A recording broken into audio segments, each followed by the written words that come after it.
ಮಳೆಗಾಲ ಶುರುವಾಗ್ತಿದೆ. ವಾತಾವರಣದಲ್ಲಾದ ಬದಲಾವಣೆಗಳಿಂದಾಗಿ ನಮ್ಮ ದೇಹದ ಆರೋಗ್ಯದಲ್ಲೂ ಏರುಪೇರಾಗುತ್ತೆ. ಅದರಲ್ಲೂ ಹೆಚ್ಚಾಗಿ ಶೀತ, ನೆಗಡಿ, ಕೆಮ್ಮು, ಜ್ವರಗಳು ನಮ್ಮನ್ನು ಬಾಧಿಸೋಕೆ ಶುರು ಮಾಡುತ್ತೆ.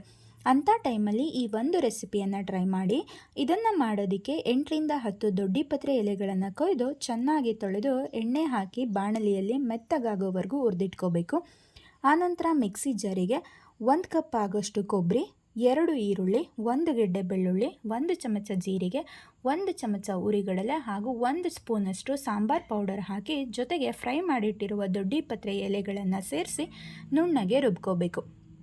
ಕೊನೆಯಲ್ಲಿ ಕಾದ ಎಣ್ಣೆಗೆ ಸಾಸಿವೆ, ಕರಿಬೇವಿನ ಸೊಪ್ಪು, ಈರುಳ್ಳಿ ಹಾಕಿ ಒಗ್ಗರಣೆ ಕೊಟ್ಟು ರುಬ್ಬಿಟ್ಟಿರೋ ಪೇಸ್ಟ್ ಹಾಕಿ ಕುದಿಸ್ಕೋಬೇಕು. ಕುದಿತಿರುವಾಗ ಒಂದು ಸಣ್ಣ ನಿಂಬೆಹಣ್ಣು ಗಾತ್ರದ ನೆನೆ ಹಾಕಿದ ಹುಣಸೆ ಹಣ್ಣಿನ ರಸ ಬಿಟ್ಟು ರುಚಿಗೆ ತಕ್ಕಷ್ಟು ಉಪ್ಪನ್ನು ಹಾಕಿ 1-2 ನಿಮಿಷ ಕುದಿಸಿದ್ರೆ ಸಾಕು.